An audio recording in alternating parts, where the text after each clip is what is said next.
Halo? Ya, silakan Pak Ambasador, bisa langsung menyampaikan. Terima kasih atas pertanyaannya tentang sikap kita yang sampai saat ini masih mendukung ke solusi dua negara, two-state solution. Ini juga sebetulnya sikap dan pandangan kita yang sejak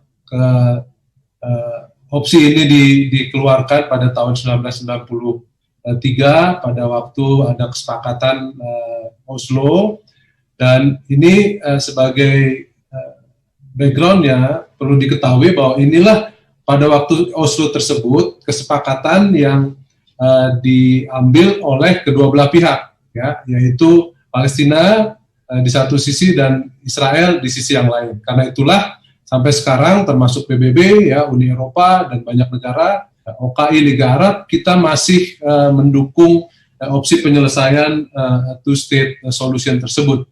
Jadi bukan berarti kalau kita mendukung two-state solution itu bisa dianggap sebagai pengakuan terhadap Israel. Pengakuan terhadap Israel, ya, akan kita lakukan jika solusi dua negara tersebut sudah bisa tercapai, di mana Palestina menjadi sebuah negara merdeka, negara berdaulat dengan ibu kotanya di Yerusalem Timur. Karena ini juga merupakan kesepakatan yang diambil tahun 2002 misalnya melalui KTT Liga Arab, Arab Peace Initiative.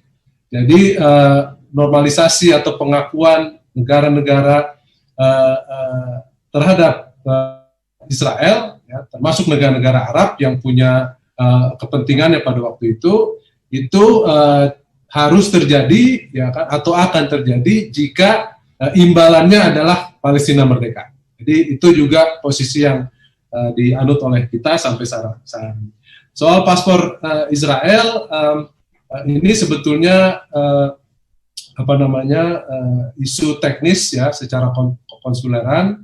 Pada prinsipnya pemegang paspor Israel, ya, tidak hanya warga negara Israel, tapi pemegang paspor Israel jika akan berkunjung ke Indonesia untuk kunjungan tertentu, khususnya kunjungan wisata, ya, sebagai turis, itu dimungkinkan hanya permintaan pengajuan kunjungan visa untuk masuk ke Indonesia hanya akan dilayani oleh dua perwakilan kita di luar negeri, yaitu KBRI kita di Singapura dan KBRI kita di Bangkok. Ya.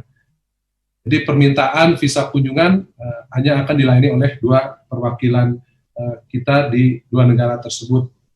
Mengenai hubungan perdagangan, betul memang secara informal ada perdagangan, ya, kalau dilihat di website, ya, di laman Kementerian Perdagangan sudah kita bisa lihat tegas ada data angka-angka, ya, perdagangan bilateral Indonesia dengan Israel.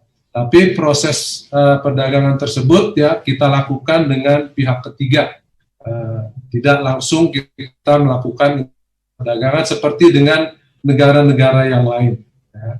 Tapi betul ada interaksi perdagangan yang kita lakukan dengan pihak ketiga. Termasuk misalnya tadi ditanyakan apakah keputusan Menteri Perdagangan itu bisa menjadi dasar bagi perusahaan shipping company, tentunya bisa sepanjang itu dilakukan dengan pihak ketiga.